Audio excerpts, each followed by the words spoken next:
Amanda Manopo makan sambil angkat satu kaki ke kursi, seolah di warteg. Amanda Manopo yang dikenal dengan penampilan anggun kini tampak berbeda. Siapa sangka jika gaya Amanda Manopo di belakang kamera sangat berbeda. Wanita 23 tahun yang biasanya tampil feminin dengan dress dan perilaku yang lembut itu berubah ketika tengah makan. Suasana di meja makan menghadirkan rekan-rekan dari Amanda Manopo. Amanda Manopo dan semua rekan-rekannya asyik makan fast food yang baru saja dibeli salah satu temannya. Namun dengan santainya Amanda Manopo makan sambil mengangkat satu kaki ke atas kursi. Seketika sifat femininnya hilang karena ia tampil apa adanya.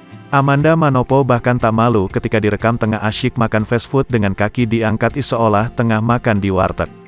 Namun sikap yang dilakukan Amanda Manopo seolah tak mengurangi kecantikannya. Amanda Manopo bahkan dikatakan cantik setelah banjir pujian dari warganet.